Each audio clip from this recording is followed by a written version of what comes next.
The question is, when you are making videos on a person that you find inspirational and they let you down, how do you move forward? And how does your content on your YouTube channel change?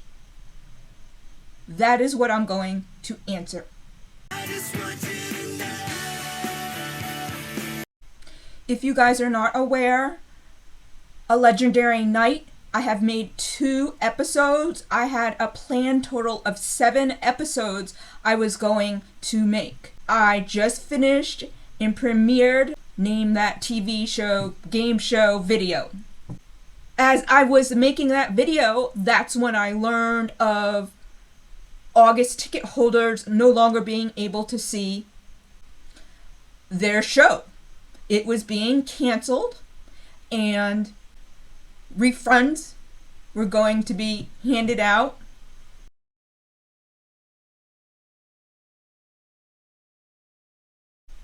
And AJ had an opportunity in the UK. So how is it that my channel is going to change? Or am I going to still be able to make Legendary Night videos? And I said I wanted to do it for the August ticket holders. But this slammed me just a little bit more than I thought. So let me start off by showing you a clip of what AJ said before he performed his song Arizona at my show. So, would you mind really quickly if I just kind of picked your brains for 1 second? We're going to kind of take a little shift to the left. For those of you that may or may not know, Backstreet Boys just celebrated 31 years together. Yikes! We haven't killed each other yet. So, Backstreet Boys finished up the DNA World Tour this past May of last year in South Africa. And for those of you that may know, unfortunately my wife and I are getting a divorce, but we are still the best of friends, and we are co-parenting my 2 beautiful daughters the best way we know how. And we still and will forever love each other. And who knows what the future holds? My fingers and my toes are crossed. But I've been living separately from my family for about 2 years now. So when we finished the tour, I knew I had some free time. So I got in my truck and I drove to Scottsdale, Arizona, and I admitted myself into an intensive outpatient program for mental health for 10 weeks. Now my sobriety is on lock. This September 26th will be 3 years sober. But I needed to go get to the root of why I did all the things I did, why I lied, cheat, manipulation, all of it. And I suffered from a condition you may or may not have ever heard of. And it's a legit condition. I call it piece of shitism. Since I was 6 years old, I've had no self-esteem, none. And I would do anything I could in my power to bend over backwards to make you like me. Whatever that is. I would lie, I would cheat, I would buy you stuff. I'd do whatever the hell I could to make you like me because I thought that's what I needed to feel loved. But today, I know if you don't like me, tough shit, that's your loss. But it took me 40 years to figure this out. And while I was in Arizona, I learned 2 very important words that I live by every day. Boundaries, that's a big one. Oh yeah, if you don't got them, get them. Trust me. But the most important word that I live by now, and will continue to live by, is authenticity. For 31 years, you've known me as AJ from the Backstreet Boys, and I am forever grateful to each and every one of you. And I hope we have 31 more years in us. But I learned AJ is a character in a band. AJ is my job. AJ doesn't define who I am. So for the first time for some of you tonight, I would like to introduce you to someone else. Someone who is here to stay and is never going to be stifled anymore. And in many ways, he's even cooler than AJ. To New York. We love you, Alex! Hi. My name is Alex.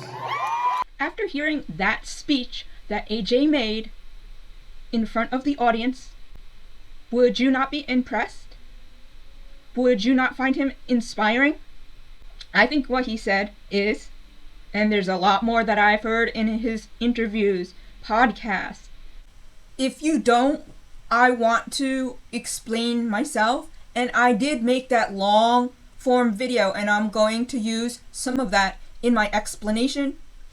And I hope that you guys can see my point of view and why I'm not sure how I'm going to proceed on my channel.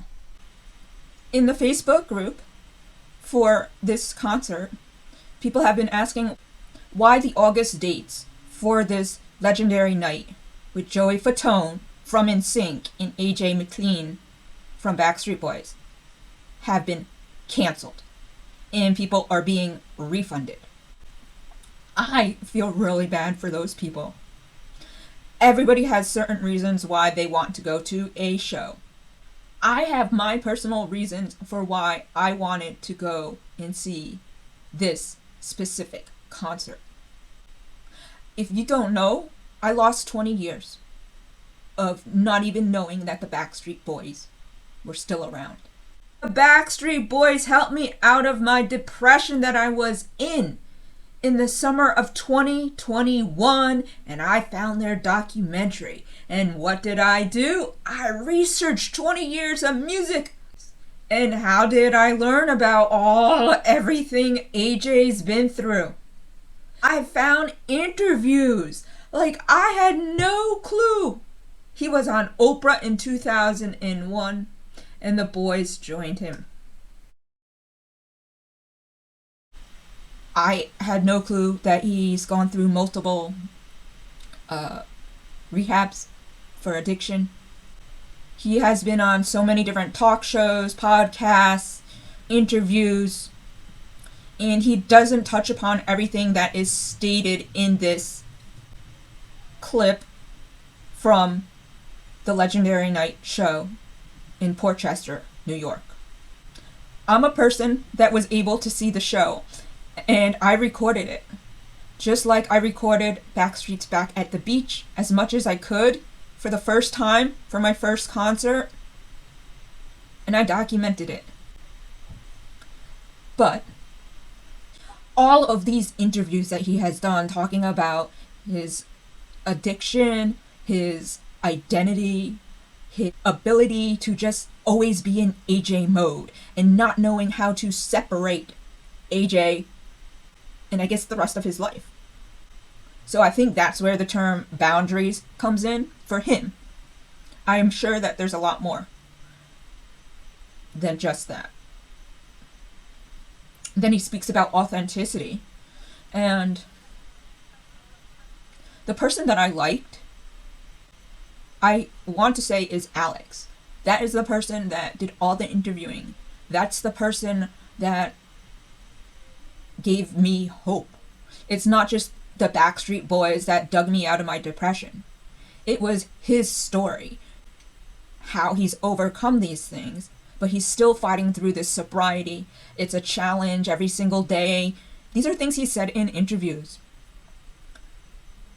And then it's like, okay, if he can do it, then I can do it too. I've been let down by him.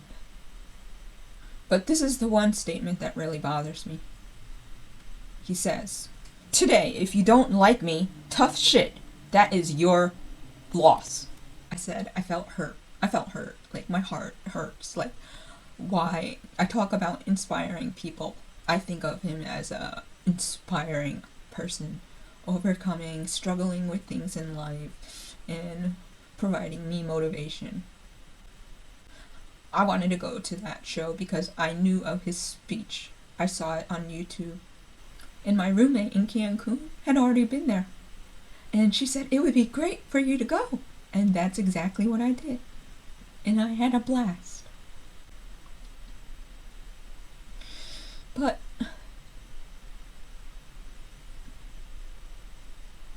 if you don't like me, tough shit, it's your loss.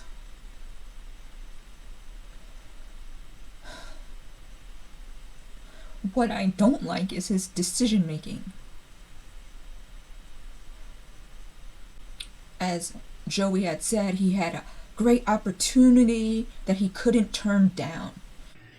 Hey guys, what's up? Obviously Joey, AJ here. Hi, hello. And hi. I think AJ may want to tell you something. There's we've been talking, but there's Legendary Night, great, right? Yes, awesome. You know what? Let me tell you. Okay.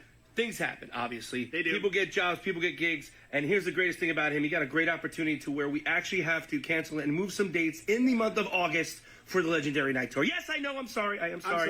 I'm so sorry. I blame him. You'll see why soon enough. Yes, but guess what?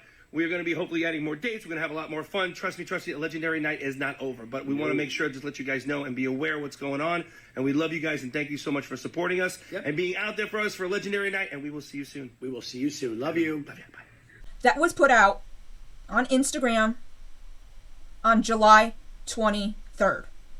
I really do not feel that AJ's apology was sincere.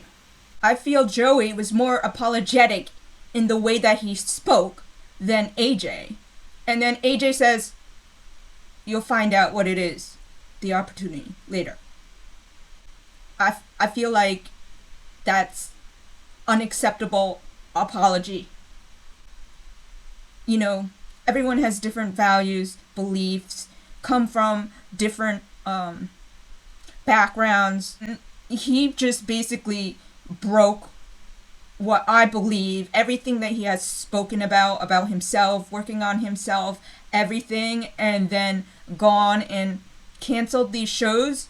This is at the last minute, right? That message went out on July 23rd.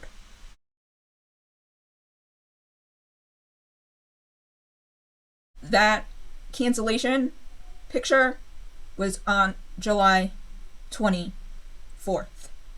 So I feel bad for them. I feel bad for those August ticket holders. What was known ahead of time? Why did they get notified so late? How far in advance did he know about this? Was this in the works? Did he know it was going to happen in August? That he would have to not be able to do these shows that got scheduled? How could he upset his fans? And this is not just Backstreet Boys fans. These are NSYNC fans.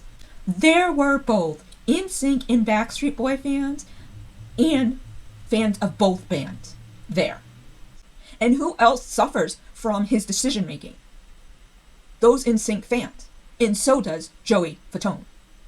Joey, yes, I know. He probably knew about this, so on and so forth. He was accepting. Or was there a possibility that the show was not doing as well as they had wished? My show was not completely booked. There was a lot of empty seats at my show, making me think that that's why the August shows were canceled, because the tour was not as successful. In this Amy and TJ Holmes clip, I will show you what he says about, working on himself, as well as what he says about the Legendary Night Tour. We are joined now by Mr. Alexander James McLean. Come on, AJ, come on. How should we introduce you now? What should we call you? What are we doing? Well, look, so it's just me. So the rest of the boys are not here. So Alexander James. Alex, James. or Alex for short. Alex. Yeah. I've been on this journey of self-discovery for quite some time now. It started back in the summer of last year. When we wrapped up the DNA World Tour in May of 2023 in Cape Town, South Africa. Came home for literally 3 days, hopped in my truck, drove to Scottsdale, Arizona, and admitted myself into a IOP, intensive outpatient program for mental health, depression, anxiety, trauma, the works, to really get to the root of everything that I've been through in the past 25 years. My sobriety's on lock. I have 2.5 years sober, going strong. Congratulations. Thank you. That isn't going anywhere. But I wanted to get to the root of it and really kind of figure out because, people that are in recovery realize that the drinking and the drugs is all symptomatic. That's not the actual problem. There's something bigger and more seedy internally that's causing that effect. So for me, it was low self-esteem. I don't know if I could swear, but you can swear. My sponsor calls it piece of shitism, which is what I suffered from. And so the biggest thing for me that I took out of this amazing 10 weeks was authenticity and learning that AJ is a persona. It doesn't define who I am. It is a job. I used to kind of make fun of some of my boys, when they would say, okay, we're going back on the road, time to clock in. I never looked at it that way. Now I see what they meant. I'm on the first flight back home to my family, first flight, where before I would linger, hang out in whatever city I'm in. But my whole perception on what is work and what is personal, boundaries, another word I never really knew much about, but authenticity. So knowing that, throughout the last almost 31 years, AJ's kind of dominated. Alex just kind of got stifled a little bit. So everything with my solo music, with my solo album, with everything moving forward outside of the band, I want to introduce the world to Alexander James. Alexander James. Yeah. I think it's first of all, it's amazing that you went on that journey because most people never get to that point. Right. But I think a lot of people, and especially your diehard fans, would be shocked to hear that AJ McLean has low self-esteem. I know. I mean, I've been sharing it. I just got off the road with my buddy Joey Fatone. We've been on the Legendary Night Tour. We just kicked it off, our first 9 shows. We're kicking back up again in May for another 20 dates. We keep adding dates because the fans want to keep seeing it. It's a hell of a show. It's fun. And there is 3 different songs from my upcoming solo record that I do in the show. One of which is a song called Arizona, which was inspired by this trip. And I preface the song by telling the same exact story. And the response I've gotten has been overwhelming. So many people, whether they're fans of Backstreet or not, or fans of mine, can relate immediately. They're like, oh my God, like I never thought there was an outlet for what I'm feeling, but now I know that there is. This is my outlet. Letting my viewers and subscribers know where I'm coming from. And this is my authentic self. I say I really don't care. There's a little bit of me that maybe cares. But I really don't care if people don't like me.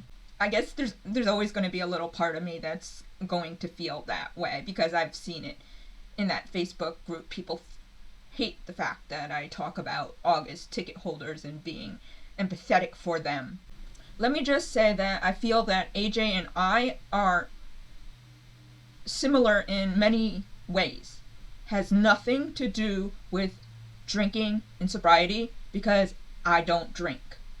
Everything that he has said, interviews, so on and so forth, I've just absorbed it and I've tried to apply it to the challenges that I have faced in my life. It has to do with medical reasons, jobs, field placements, depression, anxiety, Do you think it would have been it would have taken you longer to figure out the self-esteem part? The what do they call it? The piece of shitism. What is it? Yep, piece of shitism. Yep. If you hadn't gone through already the sobriety journey, were those two things connected in some way? They're 100% connected because, a lot of the things that some of my actions when I was not sober, I have no regrets. Let's just start by saying that. Everything happened exactly how it was all meant to be. And I have learned a little bit more each time that I've fallen off the wagon or that I've gone backwards. But having this length of sobriety under my belt, I think really helped me take in what I needed to actually take in. Where before, when I'd put together 2 years here, 3 years there, I was what we call a dry drunk. I was just white knuckling it. I wasn't going to meetings. I wasn't taking it as seriously as I am today. And I owe it all to my youngest daughter. She is the reason why this time was different. I flew back from doing a radio show in Miami 2.5 years ago. On September 25th, I flew back home. I went hard the night before, real hard. Smelled like a bar when I got home. I didn't feel like I did, but I tried to drink a bunch of coffee, kind of deaden the odor. But again, it's kind of like smokers. I hate to say it, but I smoke. It's the only vice I have left. But we don't smell the smoke on us, but everyone else does. It's like, oh God, you smell like an ashtray. Do I really? But I went to give her a hug and she backed away from me. And I was like, what's wrong? And she's like, you don't smell like my daddy. That was like, Wow. Rip my heart out, stab it, set it on fire. How old was she right at that time? Oh, 2.5. She's 7 now. So she was like 4. Wow. Oh, that's Yeah. that's tough. And she's super smart, sharp as a tack. And aren't they so honest when they're young, right? They say exactly what they're thinking and honest in feeling. more ways than I'd like. When I was out in Arizona, one of the sessions that I had, we watched a little short 8-10 minute video, and it was this woman who I'm now obsessed with. And whenever she comes back on the road, I need to see her and meet her. I feel like she's my mom from a different life, Brene Brown. Oh, I love And Brene I Brown. am obsessed with her. I am too. I've yeah. read so many of her books. She's phenomenal. She talks about shame. Yep. And she has a mantra that I got tattooed on my arm called Braving. Braving. Yeah. Which stands for boundaries, reliability, accountability, vault, integrity, non-judgment, and gratitude. So I try to live my life by that each and every day, as best I can. Progress, not perfection. Do you guys have a better understanding as to why I find it challenging to continue with doing a legendary night? Alex, who's doing the interviewing, shared his vulnerabilities, was honest, and not sharing this information and leaving it to the last minute for the August ticket holders that are not able to see this show. I mean, come on. I wouldn't be going so crazy over this if AJ was just, someone I didn't really look up to, or someone I didn't feel that was inspiring. I'm sorry, I'm not sure if I'm going to be able to fulfill what I originally wanted to, because I'm emotionally hurt. This is, as of today, what I would like to do, but please don't take my word for it. I would like to make one more legendary night video, but I also want to move on to other inspiring people. And Celine Dion, which AJ is attached to through my Anne Juliet videos, and NSYNC, because NSYNC performed with Celine Dion, and she did an amazing job at the Olympics. Simone Biles, there's some connection with one of her songs that she likes to warm up to that's inspiring. And Simone Biles in gymnastics is somebody else that I feel is an inspiring person. So I may lean toward looking at other inspiring people, maybe not in the music world, but this channel is called Music Uplift and Inspiration. Perhaps you've got a better understanding of where I'm coming from, why I'm feeling the way I am. And I hope that you guys have a great day. And I will see you in the next video.